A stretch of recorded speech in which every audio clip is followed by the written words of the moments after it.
El día de hoy sí, efectivamente vamos a hablar de liderazgo, vamos a hablar de últimas tendencias relacionadas con el liderazgo y sobre su importancia, evidentemente, pero sobre todo cuáles son los aspectos que necesitan ser desarrollados y cuáles son los aspectos que podrían generar ciertos efectos descarriladores en elementos de liderazgo.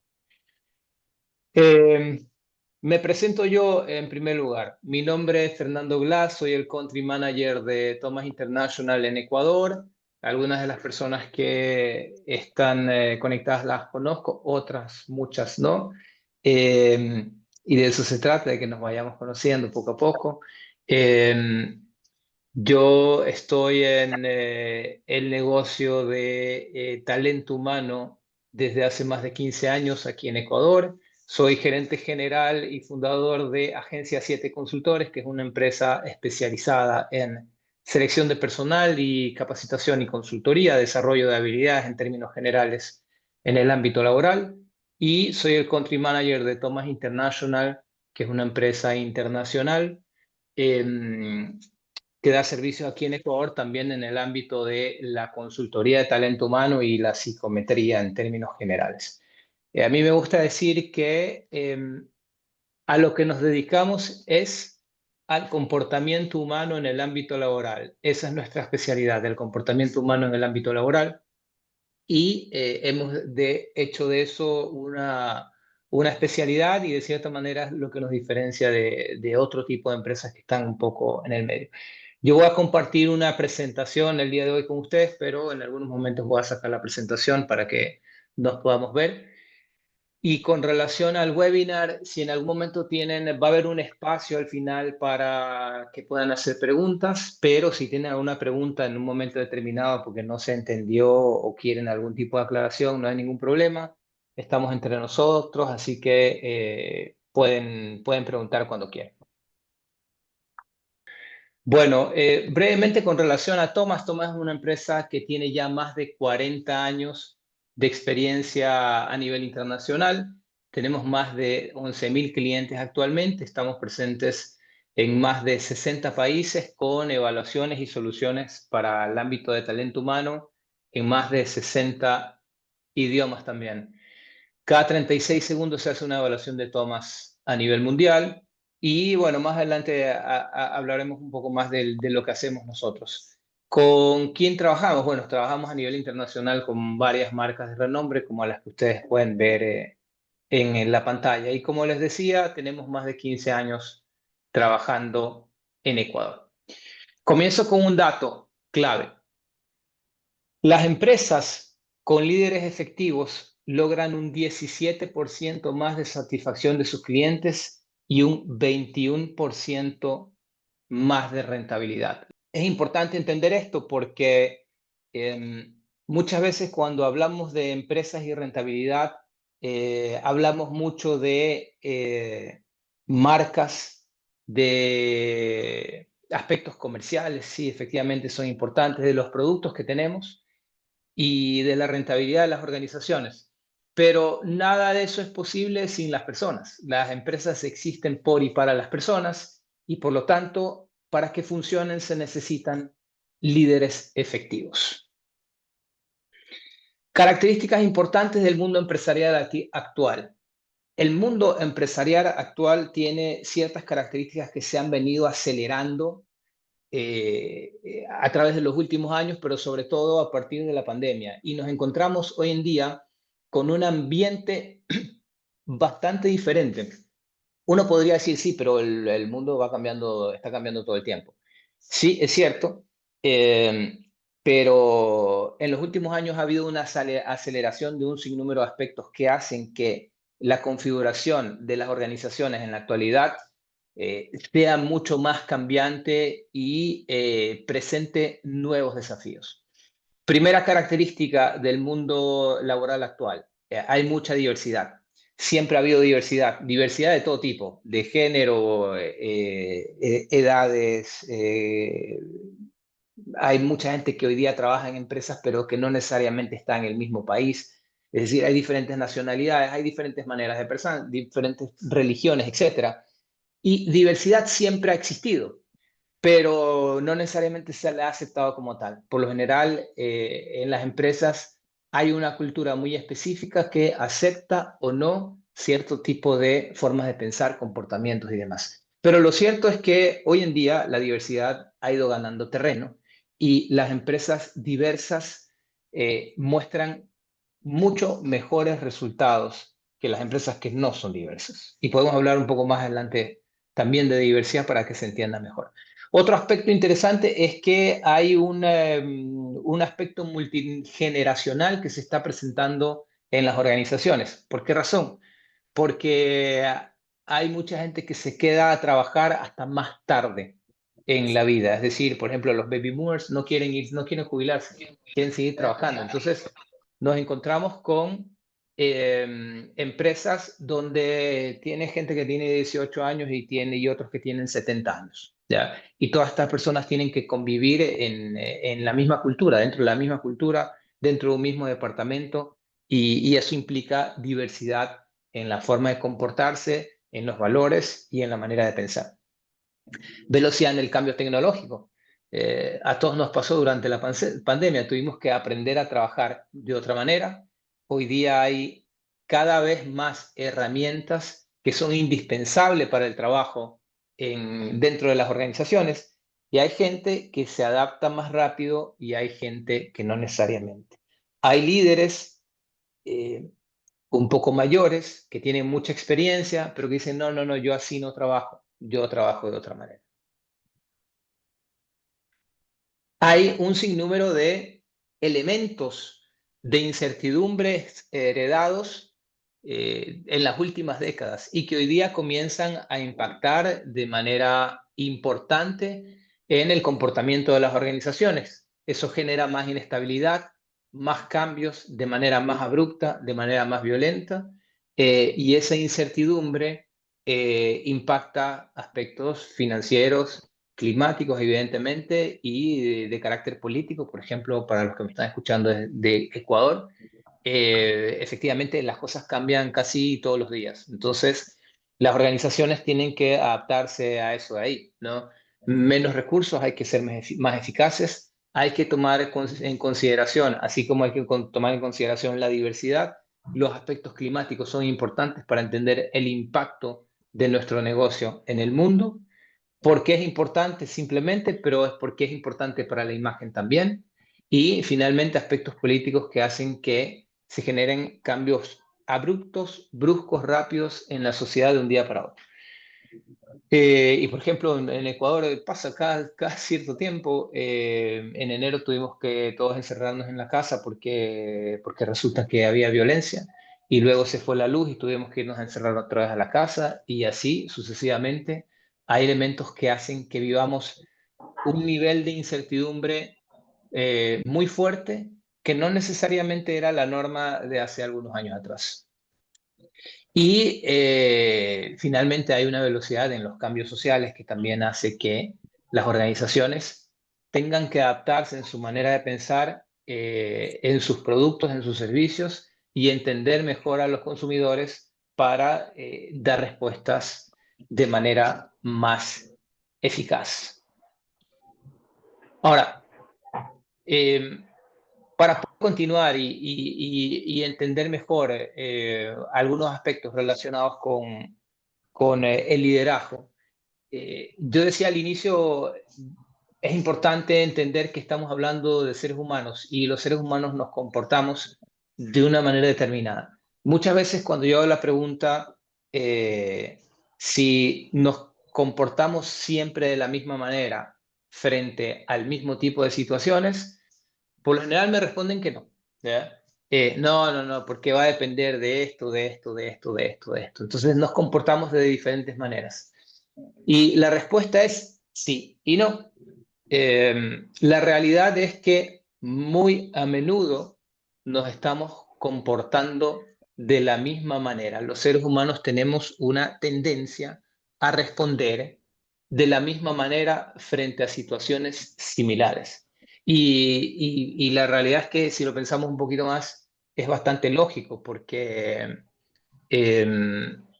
por ejemplo, cuando alguien se enamora de otra persona, ¿de qué se enamora? Por ahí alguien podría responderme de sus ojos. Y sí, tal vez sí, pero para que ese enamoramiento se mantenga en el largo plazo, tiene que haber algo más que sus ojos, ¿verdad? Y por lo general nos enamoramos de las personas por su manera de pensar y por su manera de comportarse y por su manera de reaccionar frente a las cosas. Alguien por ahí dice, nos enamoramos de su personalidad.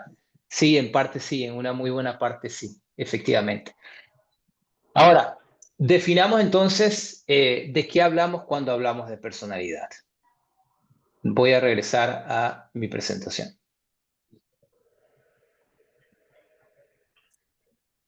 ¿Qué es la personalidad? Y bueno, la personalidad es un constructo estable que gobierna nuestros pensamientos, emociones y comportamientos.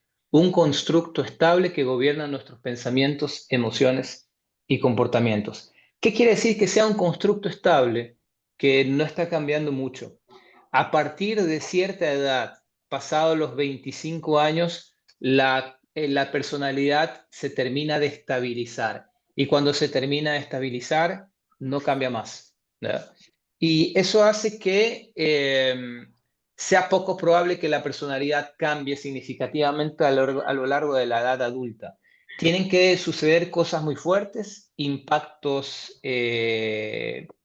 fuertes y profundos para que la personalidad de un individuo cambie. Eso no quiere decir que una persona no pueda cambiar, pero la personalidad para que cambie tiene que ser el resultado de un trabajo a menudo consciente, de largo plazo y con esfuerzo. Y por lo tanto, la personalidad se convierte en un fuerte predictor del éxito y el potencial de las personas en el trabajo.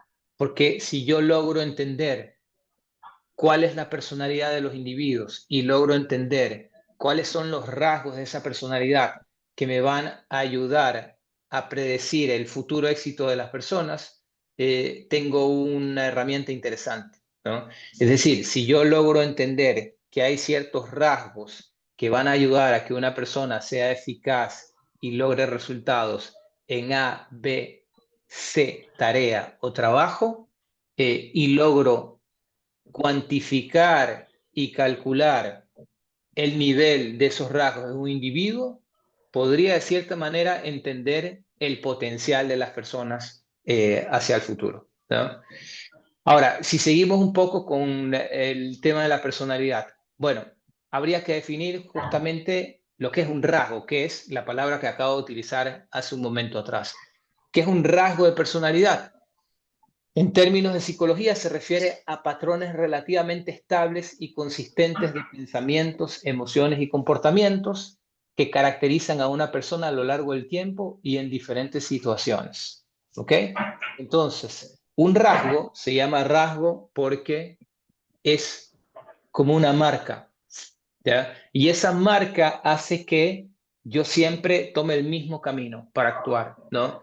De cierta manera, frente a un sinnúmero determinado de situaciones, yo voy a actuar de esta manera, porque tengo una visión, una manera de pensar, de sentir y de comportarme que es consistente, ¿ya? Y a lo largo del tiempo me permite enfrentarme a las situaciones de A o B motivo, a veces de manera más eficaz, a veces de manera no tan eficaz. Y estos rasgos podemos decir que son las unidades fundamentales de la personalidad y pueden ser utilizados para describir y predecir cómo una persona típicamente reacciona y se comporta en diversas circunstancias, ¿no? Entonces, es interesante porque cuando hablamos de este rasgo, ¿no? El rasgo, como decía, es una marca. El trauma, por ejemplo, la palabra trauma, ¿de dónde viene? Viene de la misma palabra, es decir, un trauma es un golpe, es una raya, es una marca, ¿ya? Los traumas que se viven en la infancia son los que van a demarcar nuestro comportamiento por el resto de nuestra vida, ¿ya? Y luego con eso nosotros trabajamos, con esos traumas. Es como un carrito viejo chocado por todos lados, ¿ya? En el buen sentido, sigue funcionando, ¿ya? Y si yo quiero arreglar el carrito para que se vea mejor, tengo que arreglarlo, tengo que llevarlo al mecánico o yo mismo hacerle los arreglos necesarios para que el carrito se vea mejor. Entonces, esos rasgos se van desarrollando a lo largo de la infancia, la adolescencia, la juventud y en un momento determinado, entre los 25 y los 28 años, terminó de estabilizarse, ¿no? Y eso en neurociencia se han hecho muchos descubrimientos interesantes al respecto, porque se sabe hoy en día que la sinapsis, es decir, las interconexiones neuronales, hacen que diferentes secciones del cerebro se conecten y que se generen ciertas vías de conexión, que son como carreteras. Y esa carretera es la que yo voy a usar siempre. Siempre voy a utilizar el mismo camino. Para ir de Guayaquil a Playa, siempre utilizo el mismo camino. ¿Ok? Ahora, ¿puedo utilizar otro camino? Sí, puedo utilizar otro camino, pero tengo que construir el otro camino para utilizar el camino. El camino viejo siempre va a estar ahí, pero puedo construir un nuevo camino. ¿Ok? Sigamos entonces un poquito más allá.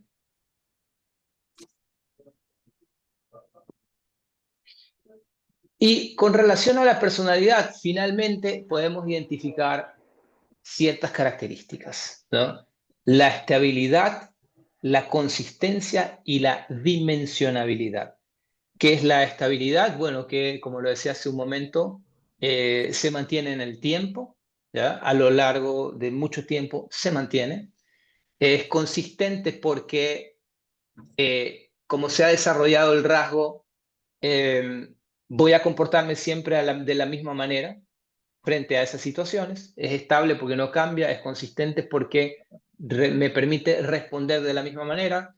Y hay un aspecto de dimensionalidad que tiene que ver con el resultado en un continuum, en un espectro. Es decir, que cuando hablo de un rasgo de personalidad no es blanco o negro, sino que hay el rasgo que va de un extremo a otro extremo y yo tengo una potencia, una ubicación dentro de ese continuum que me lleva a ser, por ejemplo, en el caso de la extraversión, más extrovertido o más introvertido. Y dentro de de ese rasgo, no hay A y B, sino que hay de A a B.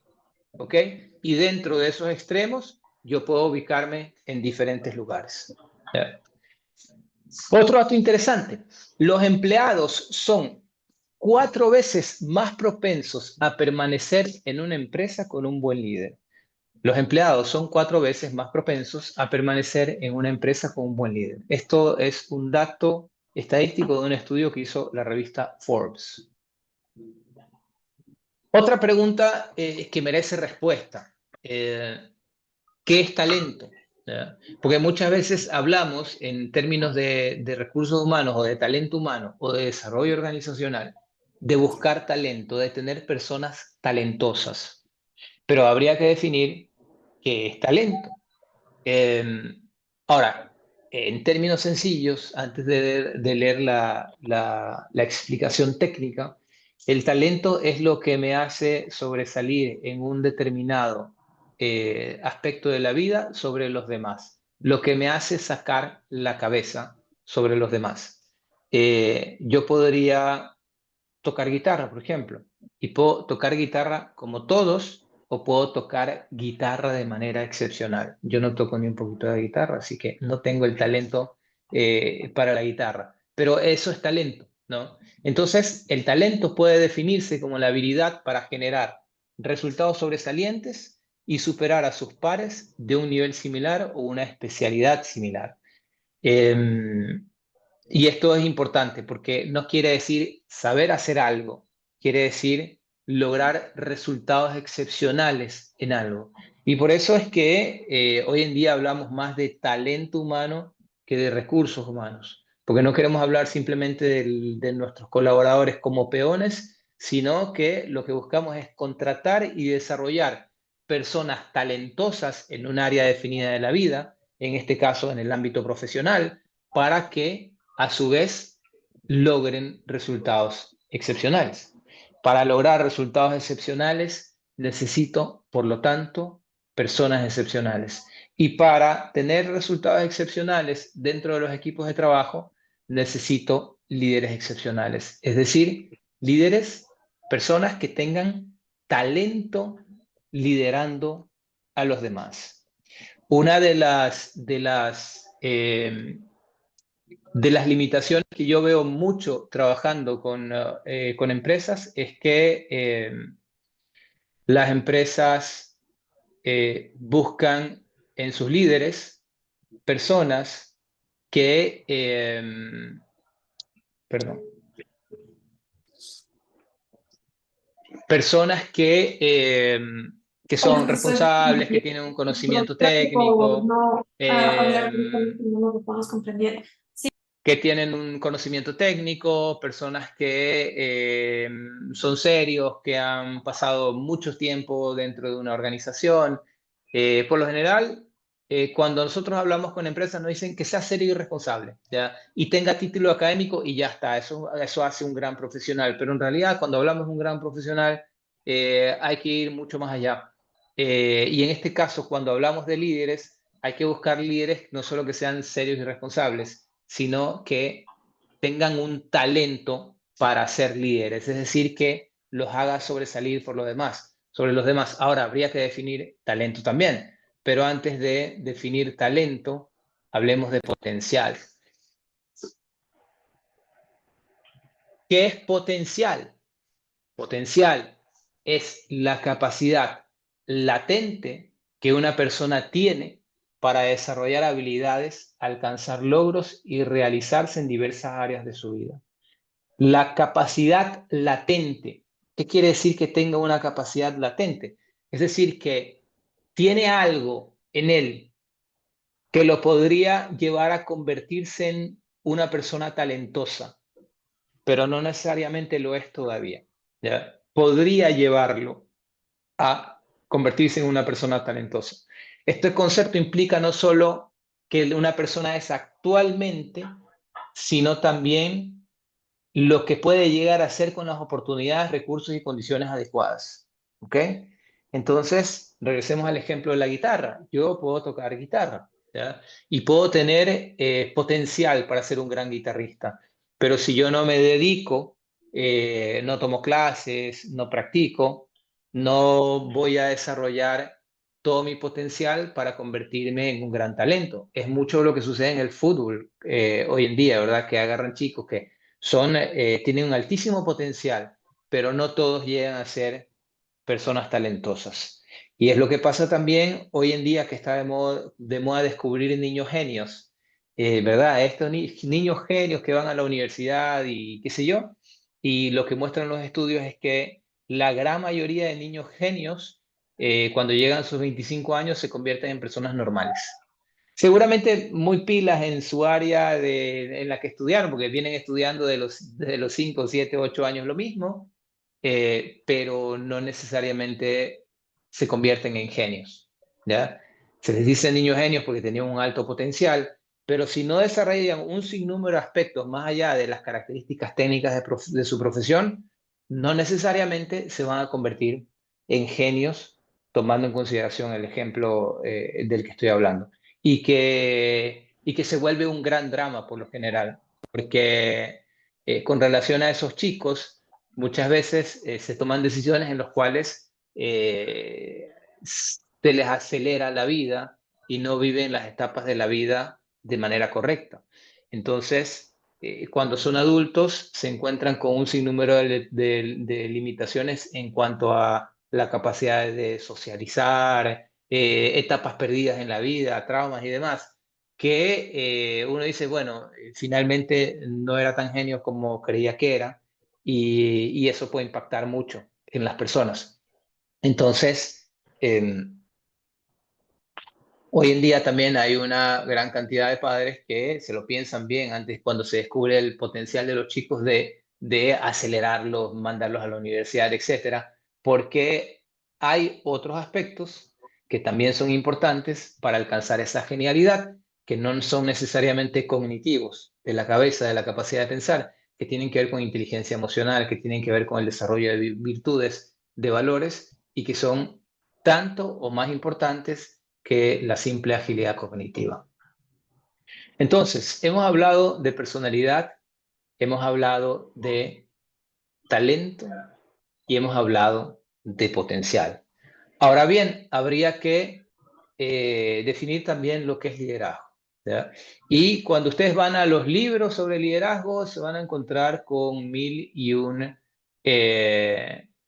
definiciones sobre liderazgo. Evidentemente, si hay 1001 definiciones, no hay una sola definición que sea la definición válida. A mí me gusta definir el liderazgo como la capacidad que tienen las personas para hacer que las cosas se hagan a través de otros, ¿ya? Es decir, que el trabajo de líder es esencialmente con las personas, es esencialmente con los equipos. Y eso implica, por lo tanto, una capacidad de dedicarse a las personas, de entender lo que piensan y sienten los demás y lograr que otras personas desarrollen todo su potencial, estando siempre comprometidos con la organización. La capacidad de hacer que las cosas se hagan a través de otros, tomando en consideración las características que acabo de nombrar hace un momento atrás. Entonces, como pueden ver, no se trata simplemente de que sea responsable, que sea serio, que sepa sumar y restar y que tenga experiencia en una posición determinada. Hay mucho más a tomar en cuenta para poder elegir a un buen líder. Y es el drama de muchas organizaciones. Yo trabajo capacitando, acompañando a varias empresas aquí en Ecuador en su desarrollo de líderes, diagnosticando y entrenando. Y lo que veo muchísimo es líderes que no han recibido un entrenamiento para ser líderes, que no necesariamente tienen el talento, que a veces tienen el potencial y a veces no lo tienen. ¿Y qué es lo que sucedió? La persona llegaba puntual al trabajo, era serio, no se emborrachaba, tiene 15 años trabajando ahí, comenzó como supervisor de qué sé yo, o como obrero a veces incluso, y que todo eso está muy bien, porque hay empresas acá en Ecuador que dan oportunidades, pero muchas veces lo que sucede es que, claro, entonces ahora tú eres el líder, ahora tú vas a jugar a ser jefe, ¿ya? Pero no necesariamente te estoy capacitando o te estoy acompañando para que te conviertas en jefe, ¿ya? Y ser jefe es complejo porque el poder, cuando uno es jefe tiene cierto poder, el poder siempre implica soledad, siempre implica soledad. Cuando uno tiene poder, tiene una responsabilidad sobre los demás, de manera automática tiene que sentirse cómodo con la soledad, ¿ya? A diferentes niveles, desde los grandes estadísticas hasta los supervisores. ¿Y por qué razón? Porque cuando uno se convierte en jefe automáticamente se vuelve tonto. Todo el mundo piensa que eres tonto, ¿ya? Hasta ayer éramos compañeros y todo bien, pero al día siguiente te promueven a jefe y te hiciste tonto. Y evidentemente no es que la persona sea tonta, ¿ya? Pero claro, el que está de colaborador siempre tendrá esa facilidad para criticar y para decir, no, es que las cosas debieron haberse hecho de otra manera. Una cosa es decir, opinar, y otra cosa es tener la capacidad para tomar decisiones sobre las personas para que los resultados se concreten. Entonces, como podemos ver, el liderazgo va más allá sencillamente. Es algo que tiene que ver mucho con otras capacidades que no son necesariamente técnicas y que no necesariamente son cognitivas, a pesar de que la habilidad cognitiva definitivamente es muy importante. Ahora, regresando entonces a nuestra idea inicial sobre la personalidad, ¿ya? Bueno, como decía, ya hablamos de personalidad, ya hablamos de talento, ya hablamos de potencial y ahora acabamos de definir lo que es el liderazgo también. Otro dato interesante, los equipos con un buen liderazgo son un 25% más productivos. Los equipos con un buen liderazgo son un 25% más productivos. Ahora bien, hablemos entonces, ya que hemos definido todo lo que acabamos de definir, hablemos de esos rasgos claves que hacen a los grandes líderes.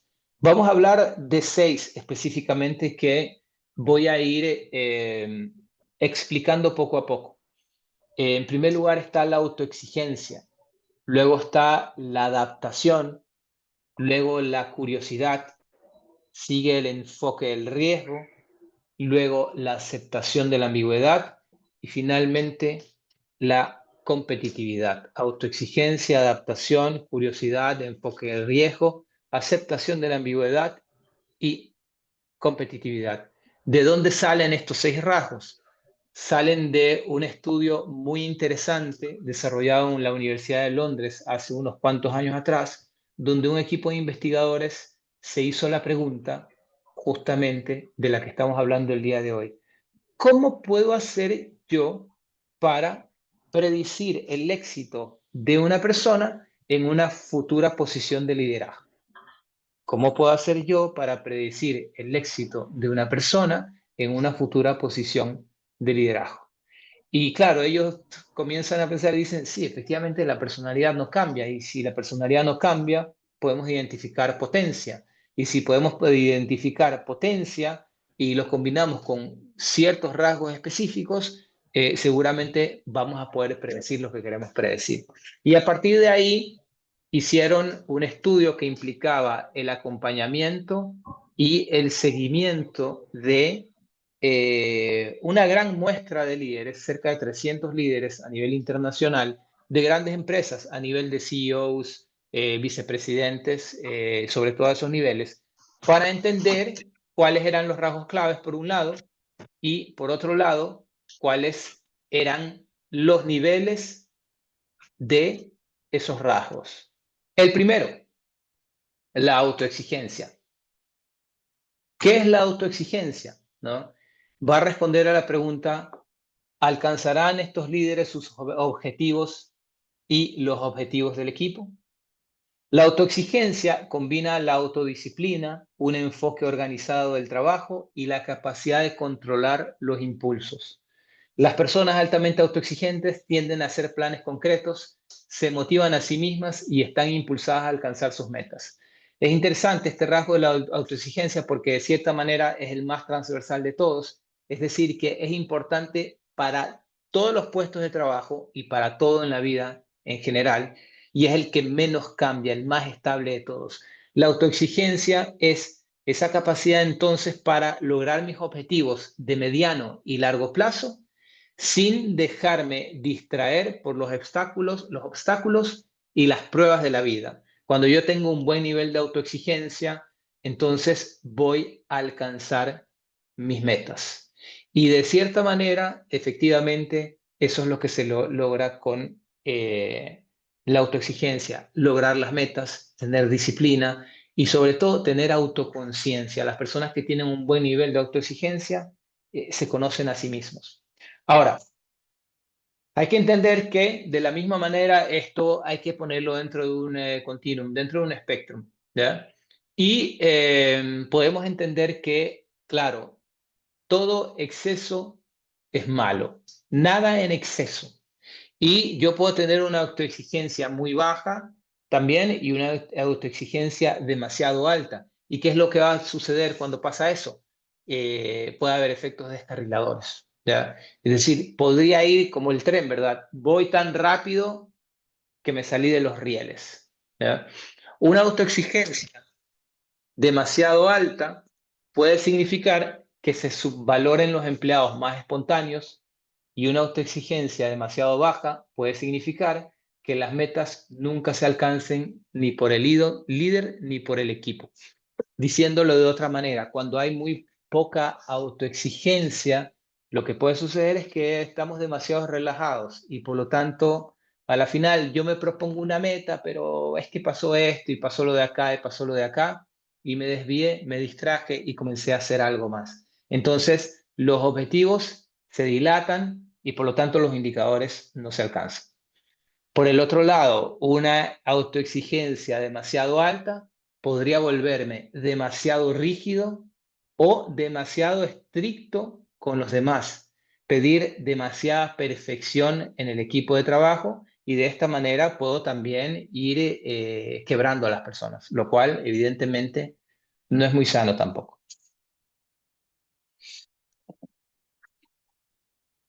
Vamos al segundo rasgo, que es la adaptación. La adaptación tiene que ver con inteligencia emocional, en realidad, con el soportar estrés y presión. Responde a la pregunta, ¿cómo se enfrentarán a situaciones estresantes estos líderes? ¿No?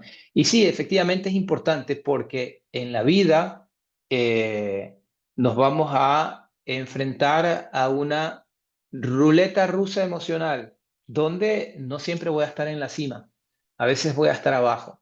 Y tengo la capacidad, soy lo suficientemente resiliente para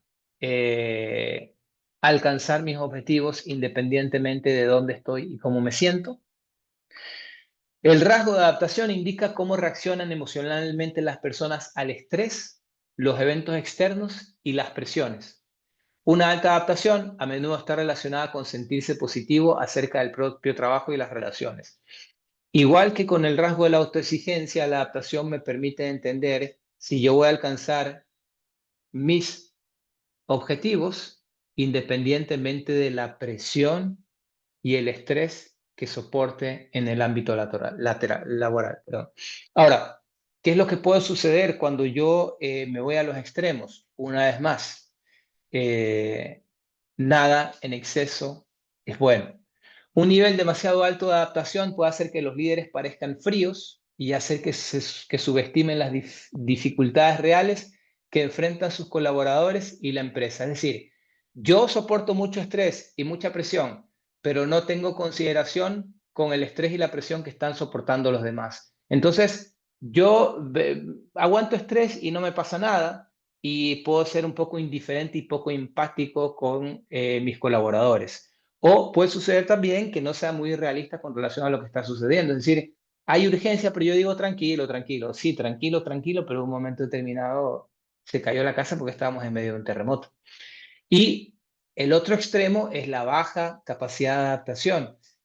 ¿Qué pasa cuando hay una baja capacidad de adaptación? Las personas se estresan rápidamente y sienten demasiada presión, lo cual los puede abrumar, evidentemente. Tercer rasgo, la curiosidad. Y responde a la pregunta con relación al liderazgo si inspiran la curiosidad en sus equipos. ¿Por qué es importante la curiosidad? Está relacionado con creatividad e innovación. Los grandes líderes son curiosos por naturaleza, son naturalmente inquisitivos y tienen sed de conocimiento y de nuevas formas de hacer las cosas. Quieren tener información al alcance de la mano y prosperan al procesarla. Si no están aprendiendo, no se están desarrollando.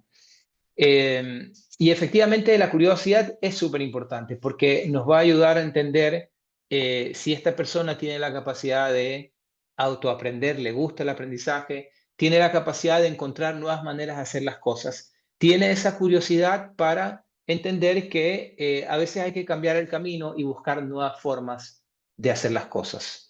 Ahora, ¿qué es lo que podría suceder con los extremos de la curiosidad? Demasiada curiosidad puede significar que esos líderes implementen cambios por el simple hecho de cambiar. Es decir, me gusta la novedad y cambio y cambio y cambio. Y esto puede desmotivar al personal. Puede suceder que comienzo algo porque me llamó la atención, pero no profundizo y comienzo otra cosa y comienzo a estudiar esto acá y pienso en esto acá. Entonces, todo el tiempo estoy buscando cosas nuevas, ¿ya? Y me puedo convertir incluso en una persona un poco excéntrica, pero me puedo ir también al otro extremo donde no haya nada de curiosidad y que por lo tanto sea una persona extremadamente conservadora y extremadamente rígido en cuanto a los procesos y a las maneras de hacer las cosas.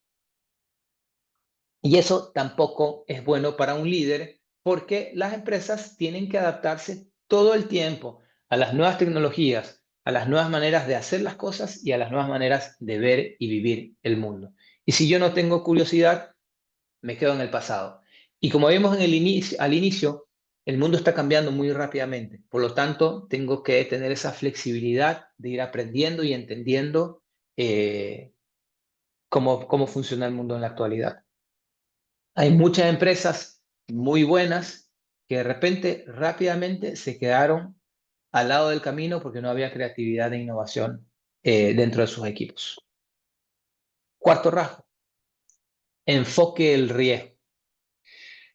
Responde a la pregunta, ¿cómo manejan las conversaciones difíciles estos líderes? El enfoque del riesgo es importante porque me va a ayudar a entender cómo una persona se enfrenta a situaciones desafiantes, si tiene la capacidad de tomar decisiones de manera rápida y directa, evaluando los riesgos. Cuando yo tengo un buen nivel de enfoque del riesgo, puedo tomar decisiones midiendo el riesgo, pero tomando el riesgo porque sé que efectivamente me puede dar buenos resultados. Pero de la misma manera, el enfoque del riesgo tiene sus extremos. Si hay demasiado enfoque del riesgo, por ejemplo, ¿qué es lo que podría suceder? Lo que puede suceder es que la persona tome decisiones sin pensar, tome decisiones demasiado grandes que lleven a un equipo o a una empresa al desastre, ¿ya? O lo que puede suceder también es que la persona eh, tenga conversaciones difíciles, maneje conversaciones difíciles, pero de una manera un poco brusca, que sea demasiado directo, que sea demasiado crudo con los demás.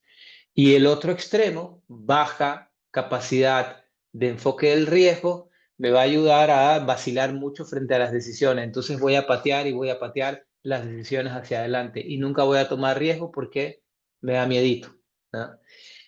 Llegamos al quinto. El quinto es uno que a mí me gusta bastante, es la aceptación de la ambigüedad, que suena medio raro, medio exótico en español, pero que considero que es muy importante justamente en el mundo en el que estamos viviendo actualmente. La aceptación de la ambigüedad tiene que ver con el manejo de escenarios complejos. ¿Qué es un escenario complejo? Alguien me pide que comparta la imagen, no le gusta mi cara, ya no te preocupes, ya te comparto la imagen. Eh, eh, ¿Qué quiere decir la aceptación de la ambigüedad? Como estaba diciendo, la capacidad para manejar escenarios complejos. ¿Y a qué me refiero con un escenario complejo? Y ya voy a compartir la imagen, pero quiero que esté claro primero. Uno de los dilemas del mundo actual es que queremos simplificar todo, pero resulta que no todo es simple. A veces es complejo. Y no lo puedo simplificar porque simplemente es complejo por naturaleza. ¿Qué es lo simple? Lo simple es algo que tiene una solución directa, está directamente relacionado el problema con la solución. Por ejemplo, ups, se fue la luz. Ping, se fue la luz. Ok. eh, Voy al interruptor, no prende y cambio el foco. Problema simple.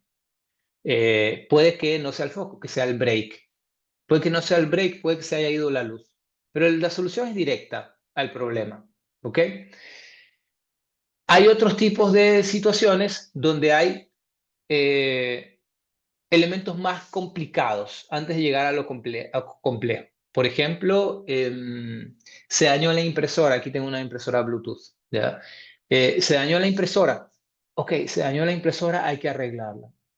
No va a ser tan sencillo como apretar el botón y cambiar el foco, ¿ya? Hay un sinnúmero de elementos electrónicos en la computadora, pero un especialista con un manual va a abrir la impresora y dice, a ver, cambiamos este de aquí, ponemos este de acá, listo, vamos a arreglar esto de acá, ¡plup! Se arregló el problema. Complicado, pero se arregla, ¿no? De manera binaria. Este es el problema y esta es la solución. Y finalmente llegamos a lo complejo. Y lo complejo es un problema dinámico que tiene varias entradas y no necesariamente tiene una única solución. Es decir, que no hay soluciones perfectas. Y una de las características de lo complejo es que a menudo, como es dinámico, está cambiando. No necesariamente se mantiene estático como problema. Por lo general, lo orgánico implica complejidad. Y es interesante, alguna vez en mi ignorancia visitaba a un cliente en una camaronera, era un cliente que tenía camaroneras, y me encontré al gerente sentado al mediodía aguantando un sol con 5 personas alrededor y estaban discutiendo de una piscina, ¿ya? Y decían, no, bueno, metámosles más de esto, no, pero lo que pasa es que esto acá... Y yo me sorprendí porque en mi gran ignorancia yo decía, bueno, pero este negocio es súper sencillo, tú metes unas larvas en una piscina y les tiras alimento todos los días y le tiras unos antibióticos y esperas 2, 3 meses y tienes el camarón y lo sacas. Y resulta que me enfrenté a la cruda realidad y es que una piscina camaronera es un escenario complejo que está cambiando todos los días y la piscina de aquí con la piscina que está al lado no funcionan igual. Súper curioso, ¿ya? Porque pueden tener la misma agua y el mismo clima afuera y la temperatura del agua, pero son realidades diferentes. Y cada piscina es una realidad diferente a pesar de que están dentro de la misma camaronera. Y eso me pareció extraordinario porque me pareció un ejemplo súper interesante justamente de la complejidad. La complejidad dentro de un entorno cambiante no tiene una única solución. Por lo tanto, como no es una única solución, hay varias soluciones que no necesariamente van a ser perfectas. Y ahora sí, voy a compartir mi slide.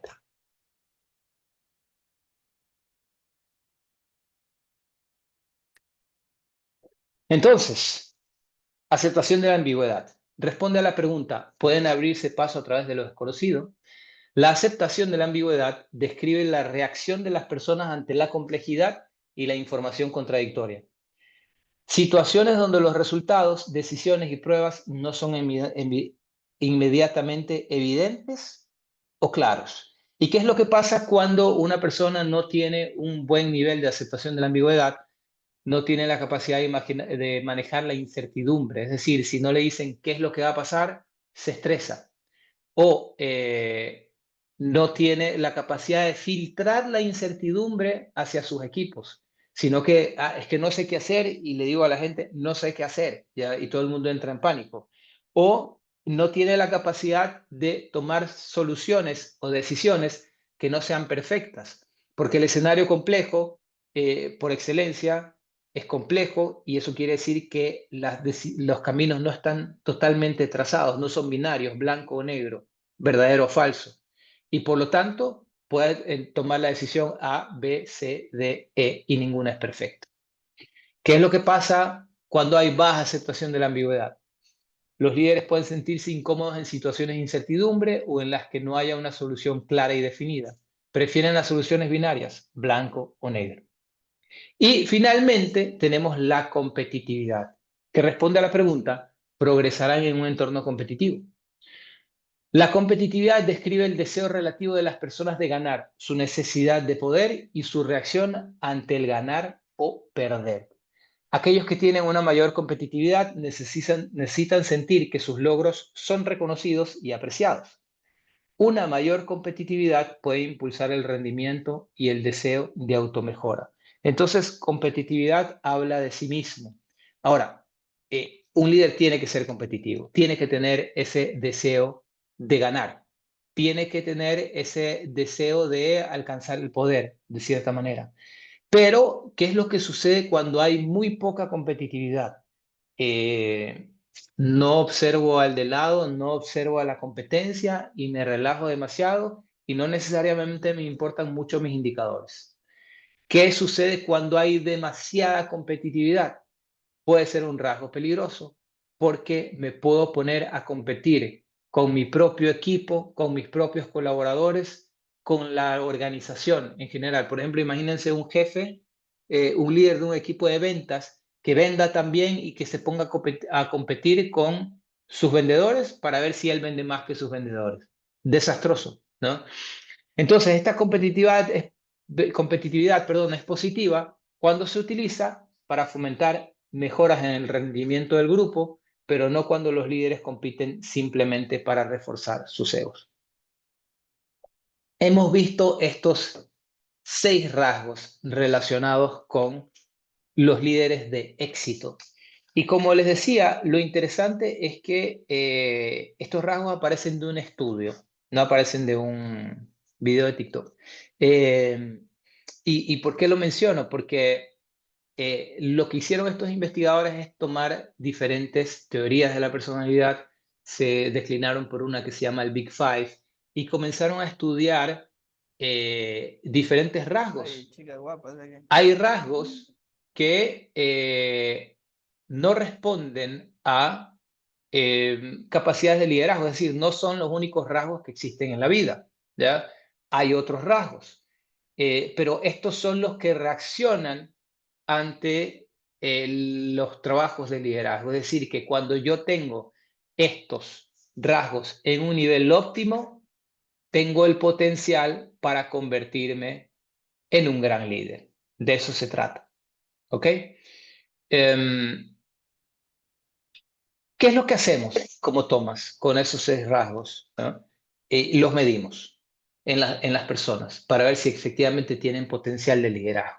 Y como yo les decía, lo interesante de este estudio es que hizo el seguimiento durante varios años de una muestra de líderes a nivel internacional para ver cuáles eran los rasgos efectivamente, para ver cuál era el nivel óptimo y para ver si efectivamente estos líderes eran verdaderamente líderes de éxito. Continuaban en su puesto o tenían un ascenso o tenían un aumento salarial y las empresas para las que trabajaban cotizaban en bolsa y tenían buenos resultados, etcétera, etcétera, etcétera. Entonces, esta muestra definida nos permite medir, por lo tanto, si los rasgos de un líder que trabaja conmigo o un candidato a una posición de liderazgo está en lo óptimo. Como ustedes ven en la pantalla, hay diferentes bandas.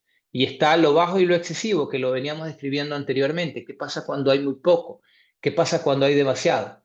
¿Y qué pasa cuando hay óptimo? Cuando hay óptimo, me puedo convertir en un líder de éxito. Faltan otras características, evidentemente, pero tengo la potencia. Es decir, que tengo la manera de pensar, comportarme y sentir correcta para una posición de liderazgo. ¿Ya? ¿Qué es lo que hace HPTI? Bueno, te puede ayudar a responder a las siguientes preguntas. ¿Cuál es la probabilidad de que esta persona sea un líder exitoso? ¿Qué también se desenvolverá en situaciones estresantes? ¿Tiene una ética de trabajo sólida? ¿Se siente cómodo con lo desconocido? ¿Está abierto a nuevas formas de trabajar? ¿Cómo maneja las conversaciones difíciles? ¿Prosperará en un entorno competitivo? ¿De qué tipo de formación en liderazgo se podrían beneficiar? ¿Ok? Y cuando yo tengo estos datos y los puedo combinar con otras herramientas, al final puedo hacer un diagnóstico de liderazgo que me va a permitir entender de manera muy objetiva cuál es la tendencia de los comportamientos de liderazgo dentro de mi organización, dónde están los potenciales líderes, cuáles son los que ya llegaron a su límite y que por lo tanto tengo que buscar o reemplazarlos o acompañarlos con herramientas u otros colaboradores. ¿Cuál es la cultura de la organización? ¿Cuáles son los comportamientos, fortalezas y desafíos dentro de una organización? Y todo esto con datos basados en ciencia. Y finalmente, quiero compartirles unos datos adicionales que están relacionados con las tendencias de liderazgo en el mundo actual, ¿no? Voy a mencionar 10 puntos específicos rápidamente, que es importante que los tomen en consideración a la hora de promover personas a posiciones de liderazgo, contratar individuos nuevos en posiciones de liderazgo o hacer un diagnóstico de liderazgo dentro de la organización. En primer lugar, el liderazgo transformacional sigue siendo clave. ¿Qué es lo que hace el liderazgo transformacional? No gestiona solo a personas, sino que busca inspirar equipos y ayudar a que las personas dentro de los equipos se conviertan en mejores personas para lograr mejores resultados. La inteligencia emocional sigue siendo fundamental y seguirá siendo fundamental. Hace pocos años atrás nos hablaban de cómo los robots iban a cambiar la industria en un futuro cercano. Bueno, hoy día no solo están los robots, sino la inteligencia artificial. Y lo que diferencia las posiciones que van a mantenerse en el futuro con relación a las que van a desaparecer en el ámbito profesional en muchos casos tiene que ver con el comportamiento humano y la gestión emocional que pueda tener como individuo. 3, la agilidad es esencial en un mundo cambiante y la agilidad me hizo poner un 4 al final de cambiante. La agilidad, ¿en qué sentido? En que el mundo va muy rápido y que por lo tanto yo tengo que ser ágil para tomar decisiones y para trabajar en general. Hoy en día, de hecho, hay metodologías ágiles para transformar los equipos proyectos y que puedan obtener mejores resultados. 5. El liderazgo compartido está ganando terreno. ¿Y de qué hablamos cuando hablamos de liderazgo compartido? La capacidad de delegar tareas, responsabilidades y tomas de decisiones en otros miembros del equipo. Es decir, empoderar a mis colaboradores para que se conviertan en personas responsables, autónomas e interdependientes. 6. La tecnología está cambiando el panorama de liderazgo.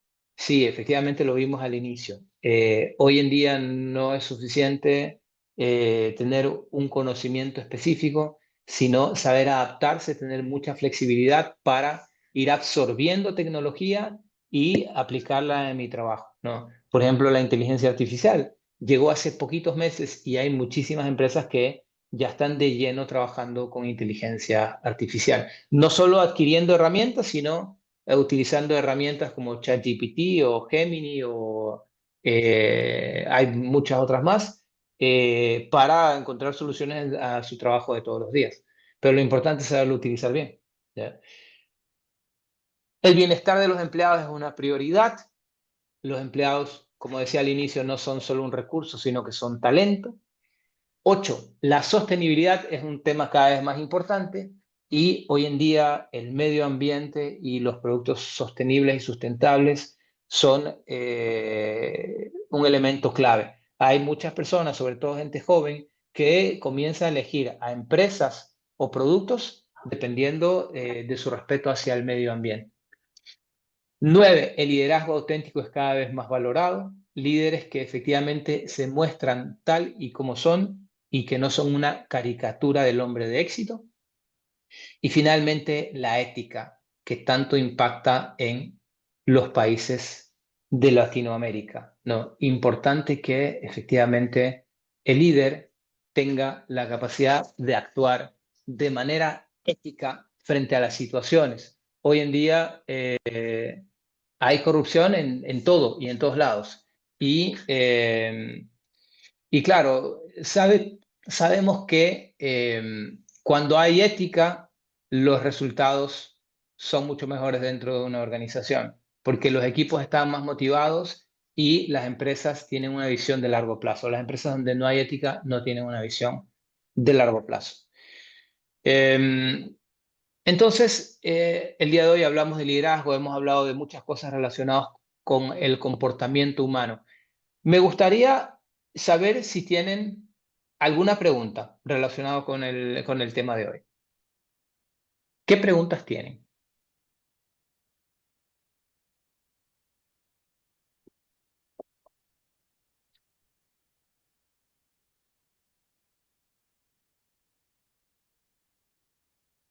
Ninguna pregunta, todo está clarísimo, todo está 10. Yo tengo una pregunta, Fernando, con respecto a la evaluación que estás sugiriendo de tomas del HPTI. ¿Esto es específicamente para personas que están en posiciones de liderazgo o podrían tomarlas cualquier persona? ¿Qué es lo que sugieres? ¿Y cada cuánto tiempo deberían tomarla? En el caso, por ejemplo, de una empresa que toma la evaluación y digamos que esa persona lo tienen, están planificando que esa persona suba a un puesto de liderazgo y tal vez la van a capacitar durante un tiempo. Eso quiere decir que la toma en un momento y la debería tomar después cuando pasa a esta posición nueva. Ok,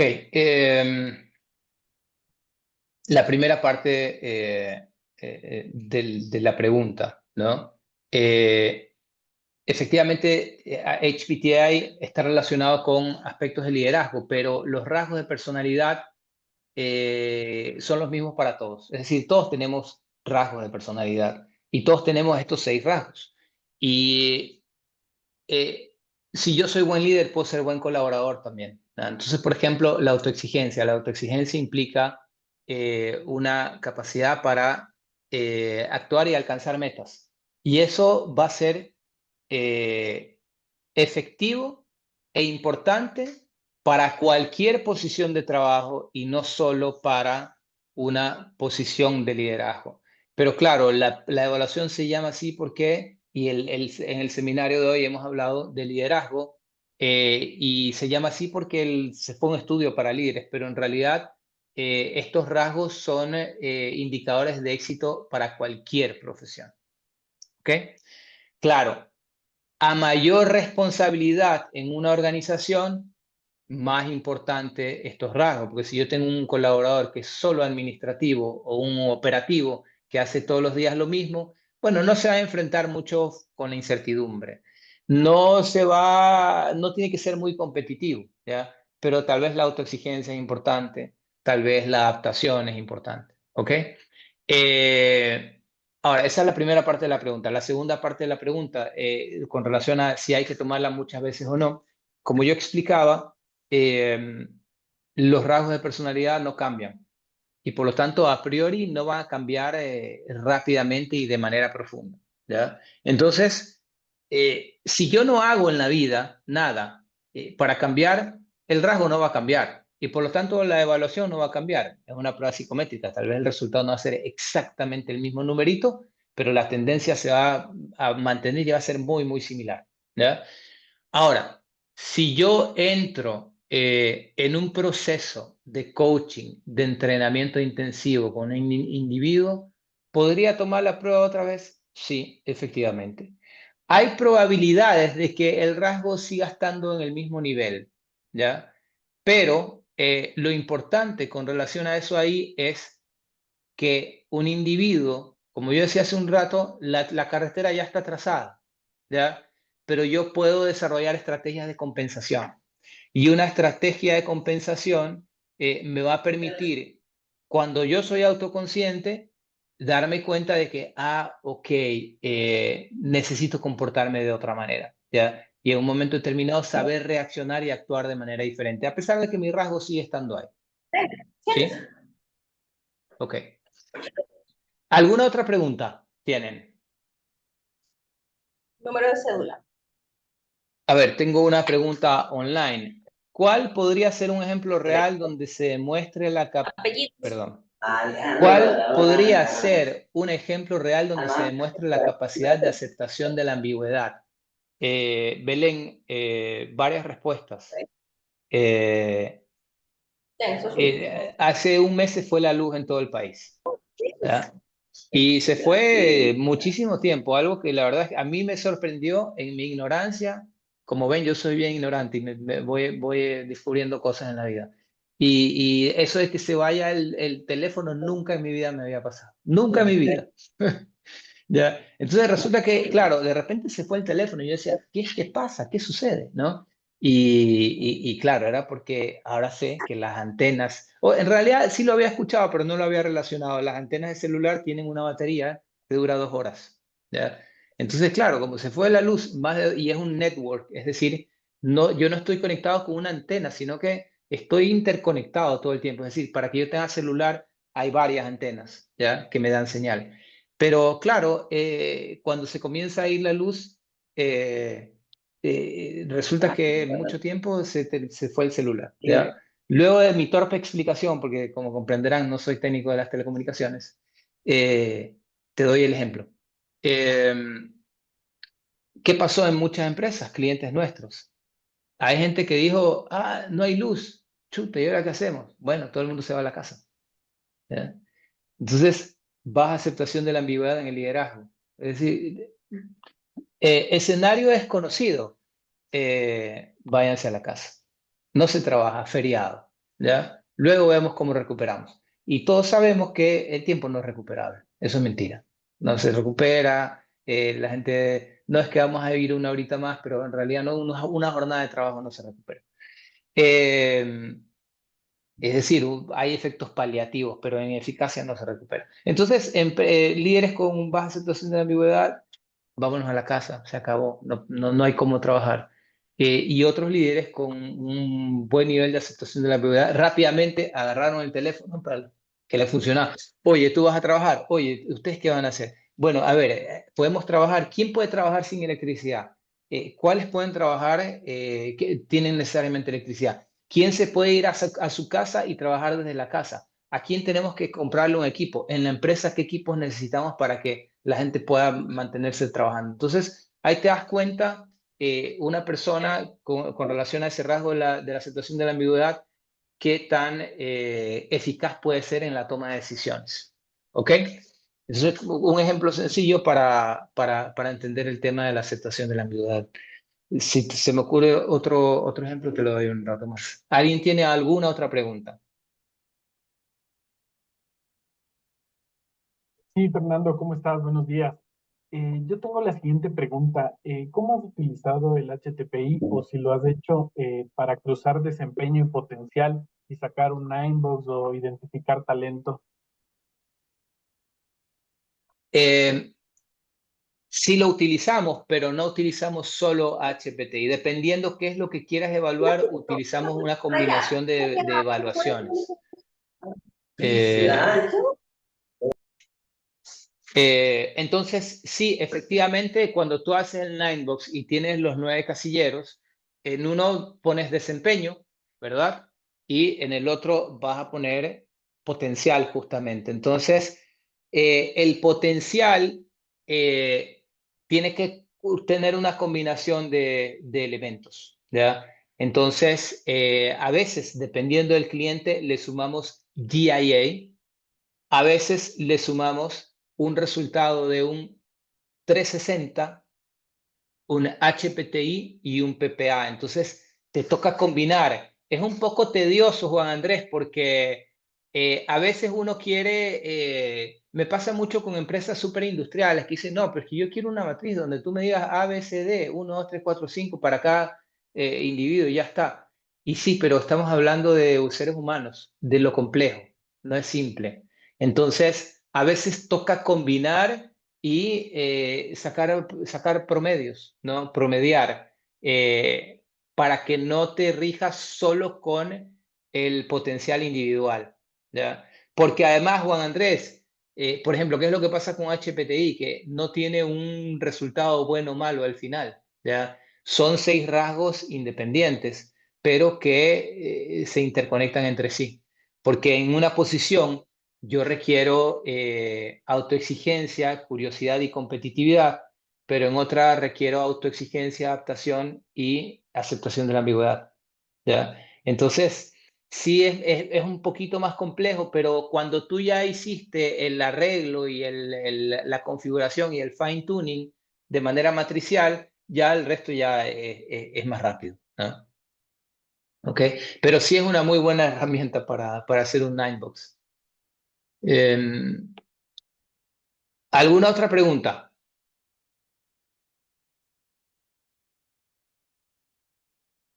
No. Bueno, muy bien, son las 11:15. Vamos a cerrar ahí. Muchísimas gracias por haber participado el día de hoy. Vamos a colgar este video en un tiempo prudencial en YouTube para que las personas que no se pudieron conectar el día de hoy también se conecten. Y si alguien está interesado en lo que hacemos, nos puede contactar, podemos conversar y ver si podemos darle alguna solución a cualquier tipo de problema que tengan con aspectos organizacionales, desarrollo de talento, entrenamiento o diagnósticos. Un gusto y adiós con todos. Chao.